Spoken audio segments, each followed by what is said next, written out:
Hey y'all, every time I hear this song, I start dancing. I can't contain my own groove. So I hope you were grooving out there while I was grooving right here. If you notice, I may have switched up the location a little bit, but we are and we're here in the home office, and apparently I'm hitting all the buttons. So we're going to say my computer apparently just wanted to play that song one more time, but I had to interrupt it. So thank you for coming in tonight. This is Growth Group with Dr. Ericka Knight. We are here on Tuesdays at 7 p.m. Eastern. I've been off a few Tuesdays because, we're talking about burnout, and sometimes you just have to re-energize and take a couple weeks to re-energize. But I am back, y'all, and I'm back, y'all. Yeah, I can't rap. My rapping and singing skills are super suspect. But first, I just want to start out and say welcome. I feel so blessed to be able to be here with you. Not going to keep you in here forever, but we are talking an important topic tonight. We are talking about why recognizing burnout is important. Yes, I need to know why to care. Other than that, it's out there. So that's what we're going to be talking about tonight. As you come in, let me know where you are watching from. I got 3 housekeeping things. Number 1 is if you know someone that could use this or needs to hear this, you can share. Hit the button on the bottom, share. All these social medias hook us up with the share buttons. The next is if you know someone that needs this, you can also tag them. So just tag. Put your little digits to work. The last thing, if you're watching it later, don't even worry about it. Put hashtag replay in the comments. I'd love to know you are here. So as you come in, let me know where you are watching from. If you don't know me, I'm your host, Dr. Ericka, Harvard-trained, double board certified psychiatrist and integrative lifestyle coach.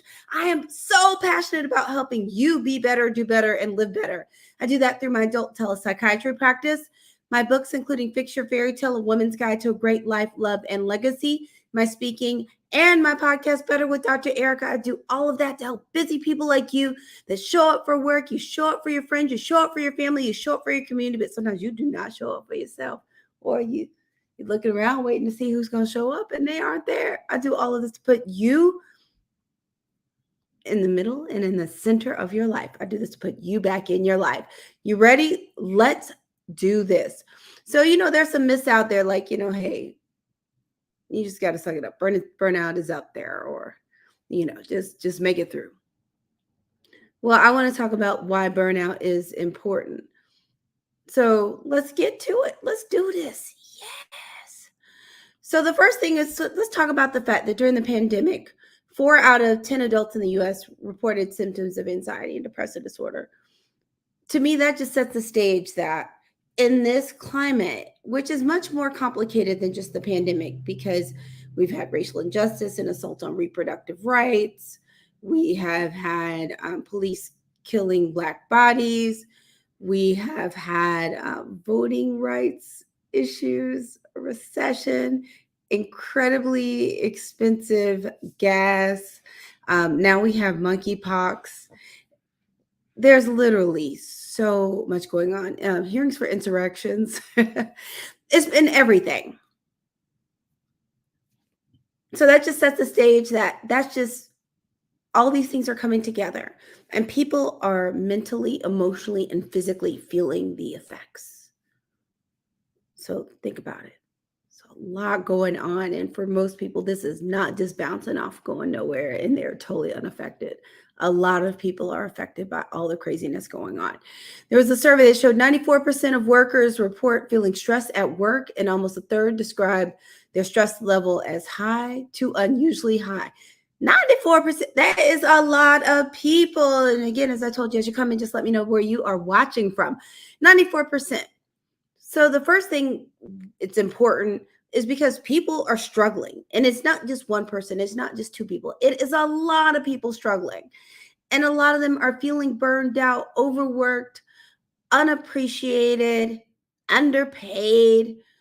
It's a hot mess out there. So we talked about the fact that people already aren't at their best because they're dealing with so much. And the next is looking at it even from a workforce standpoint, that everyone feels overworked and significantly too highly stressed, which is a breeding ground for feeling burned out, because we always love to talk about the law of abundance. And I'm a big fan of the law of abundance, but sometimes it doesn't necessarily feel like your body has an infinite supply of energy. And sometimes we have to think very clearly how we're going to use that energy. But one of the things we often see in burnout, and this has happened to me too, let me know if this happened to you, where I just felt drained from work. Like it wasn't that I didn't enjoy what I was doing. I just had nothing left to give. I was just tired and tired and tired. So we talked about the fact that people already aren't at their best because so much is going on.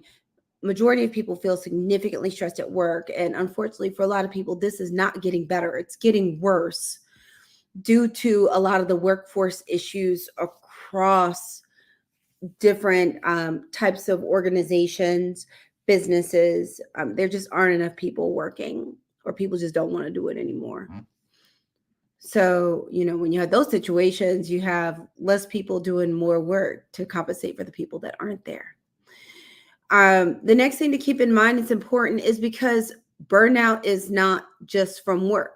Now, I know if you go to Google, there are a lot of different types of burnout that they talk about, but I want to highlight 3 kind of areas where we oftentimes see this. One, naturally, it's the conversation we started with, which is work burnout from work or your profession, which can be extended. For some people, it's school will burn them out like work because that's their job. The next is relationship burnout, and the next is caregiving burnout. So there are all these different ways you can burn out from different roles and responsibilities. And the thing that makes this all important is none of this feels good. It doesn't feel good to be burned out. It doesn't feel good to just feel like you are done. It doesn't feel good to feel like you are toast. It doesn't feel good to feel like you can't see the horizon. You can't see when it's going to get better. And I think that's the difficult thing of this particular season, is you're having so many different variables compound that it's hard to see when it's going to get better, when it's going to be over. And the other reason it's important is, we said it's happening a lot of people. People aren't at their best. They're dealing with a million things. This can happen in your personal or professional life of just feeling done, is that it can lead to physical and mental health challenges. So I'm sure everyone has been all up in the internets. So just looking at different stress hormones, including cortisol, that can have a very negative effect on your body. And when people are stressed, you can not have enough appetite, and then you're losing weight. You can emotionally eat and become overweight, and that can affect your cholesterol, your blood sugars, your energy level. People can get headaches, stomach aches, and other somatic symptoms from stress. It can just show up in your body in so many different ways. And also, high levels of stress can negatively impact your immune system. And we talked about it earlier in the pandemic, which is, we're in a pandemic. So naturally, even more than regular times, you want your immune system to be better. The last thing you want in a pandemic and in the middle of monkeypox is to have your immune system low. And it also can affect you from a mental health standpoint, because there's that point when all of that stress starts turning into something else. Now, just the stress and not having a diagnosable other mental health condition, just feeling burned out, it is its own mental health challenge, because nobody wants to feel like that. But the next thing is, it can progress, and then you'll see people with significant anxiety disorders, depression. Some of the ways people may maladaptively cope with burnout may be substances, and you may see a substance use disorder, but this stuff can morph into something much bigger, which makes it important. So let's kind of talk about this. And again, if you came in late, no worries. You can always roll back, just rewind. Apparently my sound effects are really horrible today. You can always kind of go back and look from the beginning to see what happened. But again, if you know someone that needs this, please tag them. If you know someone that needs this, you can also share. Sharing is caring. And the last thing is, if you're watching it later, don't even worry about it. Just put #replay in the comments. I will circle back to you. I can't wait to see what all of you have to say, and let me know where you're watching from as you come in.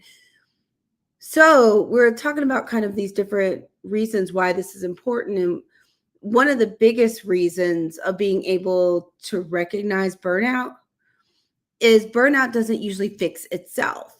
So you have to recognize it to put in a plan to fix it.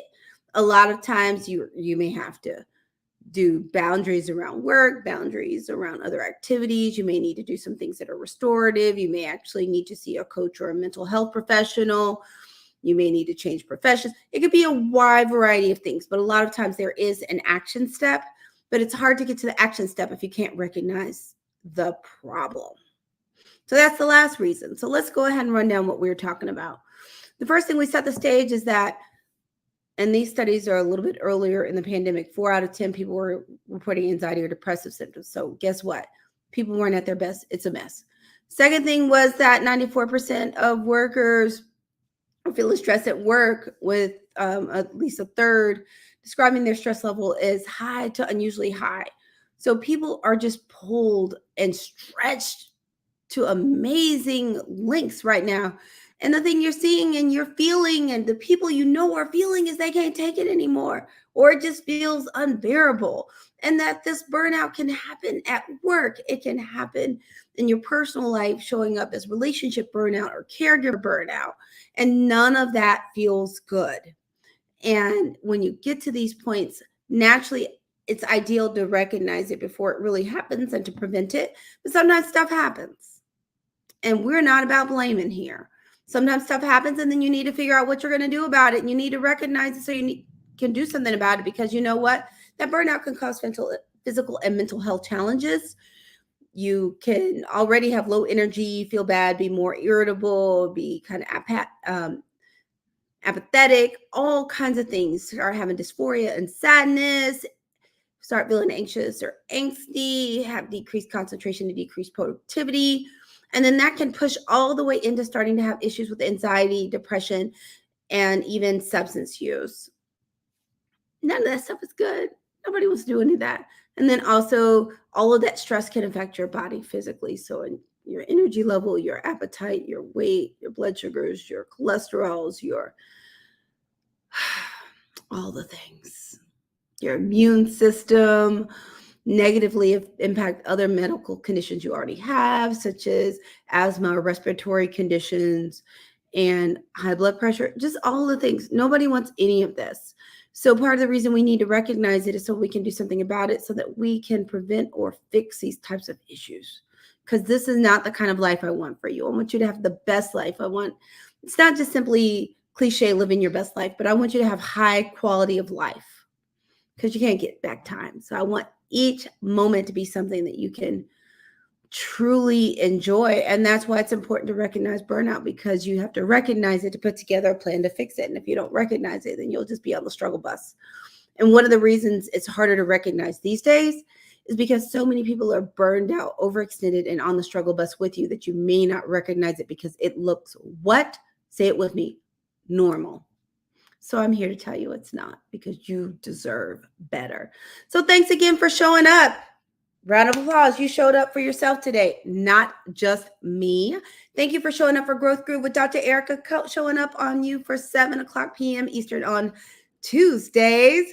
I am your host, Dr. Ericka, Harvard-trained, double board certified psychiatrist and integrative lifestyle coach. I'm on a mission to help you be better, do better, and live better. I do that through my adult telepsychiatry, my books, including Fix Your Fairy Tale: A Woman's Guide to a Great Life, Love, and Legacy, my speaking, and my podcast, Better with Dr. Ericka. I do all of that to help busy people like you that show up for everybody else. I do that to help you show up for yourself and to put you back in your life. So again, I said, thanks so much. You know how to find me on Tuesdays. If you start missing me, always check out the podcast. The pod is here. It's on Apple Podcasts, Google Podcasts, Spotify, Audible, iHeartRadio, or you can go to betterthepodcast.com and find my podcast, Better with Dr. Ericka. There's a best of that's going to come out probably tomorrow. That's going to be best of leadership, money, and mindset. You don't want to miss it. But also check out the most recent episodes. You're going to like them. The last episode, actually, since we're talking about burnout, I talked about my month of me, and is that being one of the ways that I was able to put together a total plan for restoration. And I think there's going to be something in there that you can use it. And just honestly, I was on the phone with my wellness coach right before I hopped on, and he was remarking on my tan. I got my tan at Martha's Vineyard, where I took some time just to recharge, reset, to reconnect with community and reconnect with myself. And I want to encourage you to intentionally do that for yourself, because you know what? You deserve it. So now you know where to find the podcast. But if you're feeling stressed, overwhelmed, and you feel like you might need some help from a mental health professional, you feel free to go to AskDrGoodwin.com, AskDrGoodwin.com, to get more information about my telepsychiatry practice on virtual, so I can get to you and you can get to me. You'll just have to look on there, because I'm not licensed in every single state on the U.S. So, got to keep an eye on that. Make sure I'm licensed where you want to be. But if you go there, you'll get more information, and you can sign up for a 15-minute complimentary consultation. So that's what I got for you tonight. I'll see you next Tuesday. In the meantime, you can catch me on the internet. You can always watch past episodes or listen to the podcast. But thank you so much for showing up. Thank you for taking good care of yourself. And we're on this journey together to be better, do better, and live better, and to really grab life and enjoy every moment of it. And that's my wish for you. So have a good night.